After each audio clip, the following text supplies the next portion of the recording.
La llamada llegó a las 3 de la mañana de un martes. Era la enfermera de cuidados paliativos de papá, con la voz suave pero urgente. Hannah, tu papá te está pidiendo. Creo que deberías venir ahora mismo.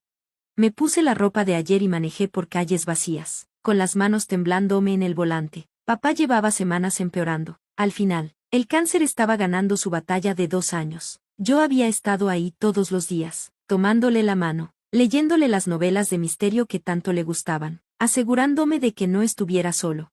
Cuando llegué a la casa, la BMW de mi hermano Connor ya estaba en la cochera. Qué raro, había estado demasiado ocupado para visitarnos el último mes, diciendo que tenía compromisos de trabajo en su firma de bienes raíces. Y ahora, de repente, me había ganado por llegar a las 3 de la mañana. Los encontré en el despacho de papá, no en el dormitorio. Papá estaba recostado en su silla de ruedas, apenas consciente, mientras Connor sostenía unos documentos frente a él. Una mujer que no reconocí estaba sentada en el escritorio de papá con un sello de notario. ¿Qué diablos están haciendo? Entré de golpe por la puerta. Connor ni siquiera se inmutó. Papá quería hacer unos cambios en su planeación patrimonial. Ya sabes, claridad de último minuto. A las 3 de la mañana, mientras apenas podía abrir los ojos, la cabeza de papá se giró hacia mi voz. Hannah, su voz era tan delgada como una hoja de papel. Aquí estoy, papá. Corrí a su lado y noté cómo le temblaba la mano mientras Connor la guiaba hacia una línea para firmar. Solo firma aquí, papá, dijo Connor con suavidad. Recuerda lo que hablamos sobre cómo Hannah no necesita el dinero, ya que solo es maestra, y sobre cómo ella puede administrar mejor los bienes de la familia. Está bajo morfina. Le arrebaté los papeles. Ni siquiera sabe en qué año estamos. Le subiste la dosis, susurré. Lo drogaste. Esa es una acusación muy seria. Pero la mano de Connor se movió hacia su bolsillo, donde pude ver la silueta de un frasco de medicamento. Enfermera, grité. La enfermera Margaret, la enfermera de turno nocturno de papá, llegó corriendo. Apenas lo vio y se puso pálida. Su registro de medicamentos dice que apenas recibió una dosis hace 1 hora. No debería necesitar más. Le revisó los signos vitales. Tenemos que llamar al doctor ahora mismo.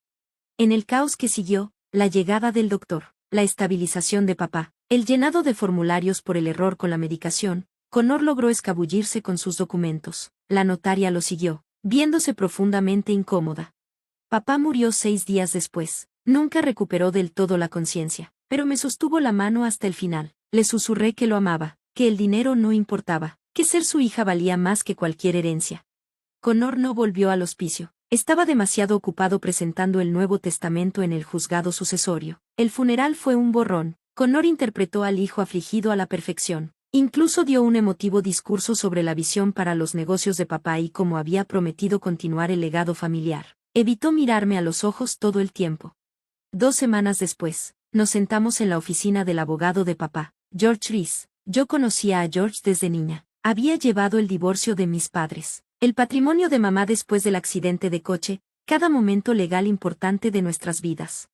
Connor estaba sentado frente a mí, con su traje de diseñador impecable, ya calculando qué hacer con su botín. Había traído a su propio abogado, un tiburón del centro que se especializaba en derecho sucesorio. Antes de empezar, dijo George, ajustándose los lentes, necesito abordar algunas irregularidades. El abogado de Connor se inclinó hacia adelante. Si se refiere al momento en que se firmó el testamento, mi cliente tiene una declaración jurada que confirma que el señor Morrison estaba en pleno uso de sus facultades. No, lo interrumpió George, me refiero a esto. Sacó una carpeta gruesa, el testamento que el señor Connor Morrison presentó en la corte la semana pasada. Sí, dijo Connor con calma, los últimos deseos de papá. Se dio cuenta de que yo estaba mejor preparado para administrar los bienes familiares. Interesante. La capacidad de George para no mostrar emociones era legendaria, pero alcancé a ver un destello en sus ojos. De acuerdo con la ley estatal, un testamento firmado en circunstancias sospechosas, como un aumento de morfina no prescrito por el médico tratante, puede impugnarse. Connor se movió un poco en su asiento. No hay pruebas de ninguna irregularidad. En realidad, sí las hay. George sacó otro documento. La enfermera del hospicio presentó un reporte. El médico tratante confirmó que los niveles de morfina del paciente estaban peligrosamente altos. Y lo más interesante, deslizó un papel sobre la mesa. La notaria, la señora Patterson, Ha entregado una declaración jurada en la que afirma que se sintió presionada para seguir adelante a pesar de sus preocupaciones sobre la capacidad del señor Morrison. El abogado de Connor quiso objetar, pero George no había terminado. Sin embargo, no estamos aquí por eso, estamos aquí por esto. Sacó otro documento, más antiguo, con la firma temblorosa pero clara de papá, un testamento firmado 5 meses antes, debidamente presenciado durante un periodo documentado de lucidez y presentado en esta misma oficina ese mismo día. Connor se puso blanco. Eso es imposible, papá nunca mencionó eso. Porque sabía que intentarías algo así, dijo George. Abrió el testamento. El señor Morrison vino a verme después de su diagnóstico. Fue muy claro respecto a sus deseos y sus preocupaciones. ¿Les leo los pasajes relevantes? Las manos de Connor se aferraron a los descansabrazos de la silla. George aclaró la garganta.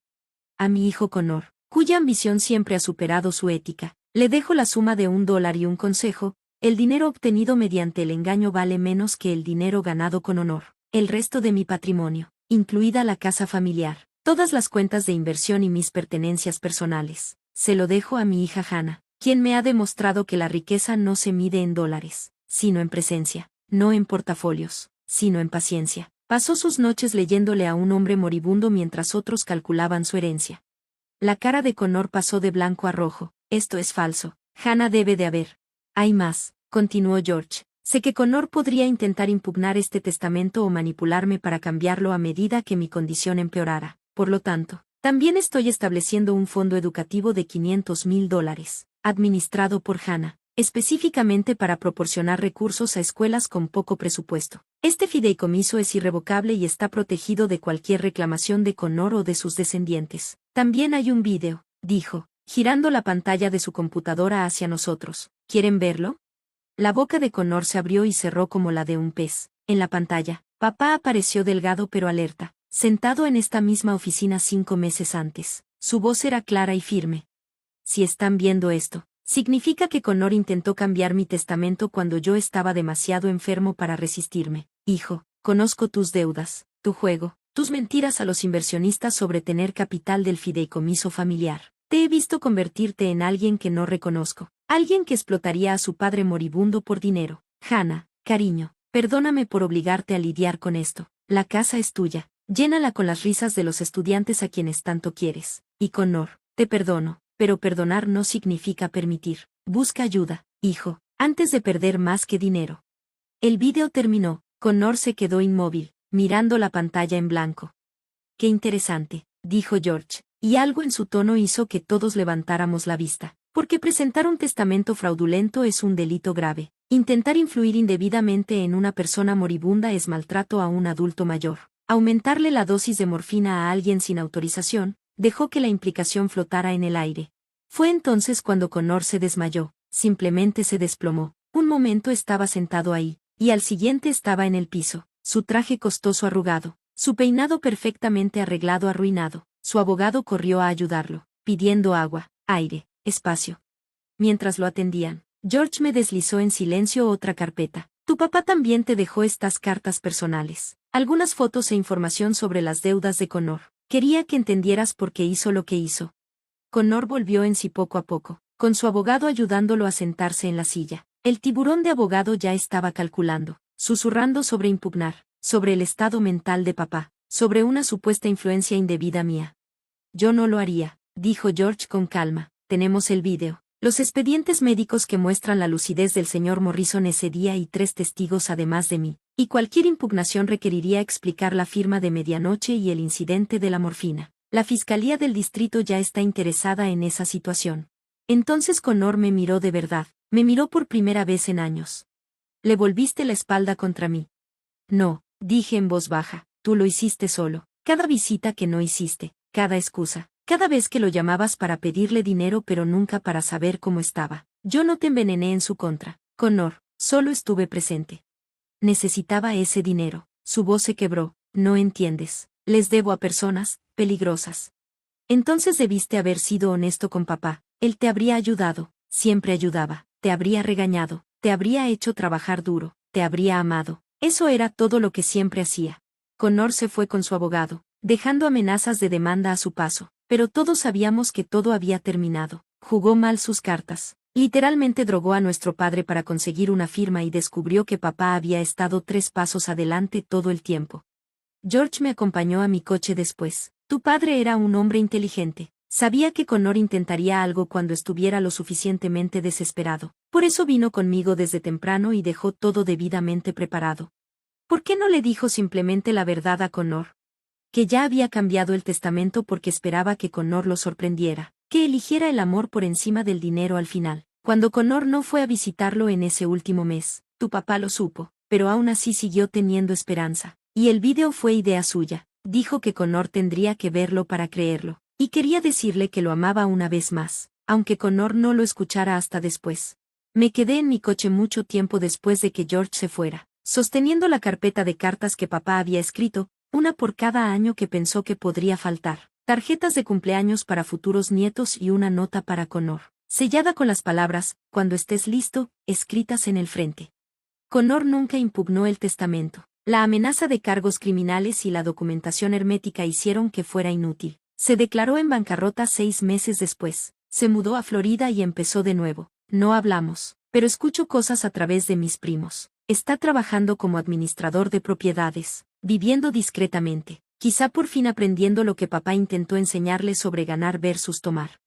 La casa ahora es mía, pero no se siente como una victoria. Se siente como lo que es, el último intento de un padre por proteger a un hijo mientras esperaba salvar al otro. Convertí el gran comedor formal en una biblioteca para mis estudiantes, lleno de los libros que amaba papá. Vienen después de clases para tutorías y ayuda con la tarea, con sus risas llenando los espacios donde antes jugábamos Connor y yo.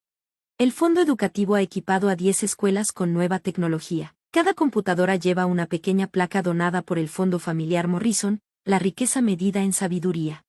Me quedé con una sola cosa de aquella noche espantosa, la pluma con la que Connor había intentado hacer que papá firmara. Está sobre el escritorio de mi escuela. Un recordatorio de que la herencia no se trata de lo que te dan, se trata de lo que eliges hacer cuando alguien que amas está en su momento más vulnerable. Papá sabía que Connor iría por el dinero, sabía que yo iría a despedirme. Al final, ambos recibimos exactamente lo que merecíamos. Connor recibió su dólar y su conciencia. Y yo recibí la oportunidad de continuar el verdadero legado de papá, la creencia de que estar presente importa más que aparentar.